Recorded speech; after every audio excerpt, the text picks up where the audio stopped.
first of all, you've had a busy couple of weeks, I guess. Just tell us a bit about the All-Stars involvement and then coming into this.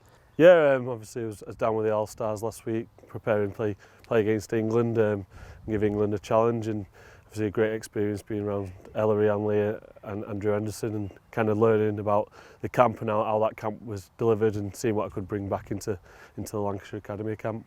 You've just had training this afternoon. How's it gone? It's gone really well. So a bit of a different squad than last time. So a few new lads come in, so we've had to kind of introduce them and incorporate them and get them in the group, make them feel part of it. But it's gone well so far. Yeah, obviously we reviewed the last game, and my focus was on the defensive fix-ups from that game, and there's a fair bit there with the scoreline. I think it was 52-34, so we conceded some points, so just made that a bit of a focus, and then kind of built on some of the shapes in attack that we can present at the weekend. Nice. And just how important is it to give this kind of opportunity to the players? Obviously, they're the best players in the country at this level, exposing them to the best players in Yorkshire as well. Yeah, I think that exposure is massive. I think especially with COVID in the last couple of years, it's the games that they've played and our intensity that they've missed out on. This kind of brings that to the fold for them.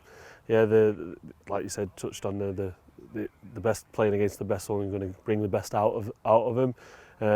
Even the training with better players increases that intensity around the place, and I think you've seen it today where some of the boys were tested and they're working hard, and I think that's what this environment's about, is challenging them and giving them that.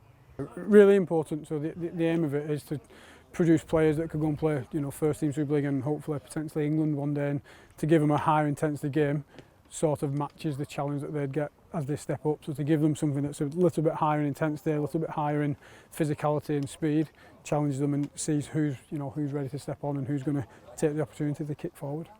Nice. And obviously they got the win last time, but like you're saying, some new players involved. You're looking forward to potentially getting 2 out of 2. Yeah, looking forward to potentially getting that, but that's not the priority for me as a coach. For the players it is. For me it's trying to give these lads a challenge that they don't get weekly, so try and increase the intensity of the game, from Academy Super League into Academy Origin, and hopefully play a higher intensity game. I think that winning the last one hopefully increases the intensity, makes it a tougher challenge and gives them something to focus on, but the lads really do want to go and win the second one. Yeah, and what are you expecting from Yorkshire on Sunday?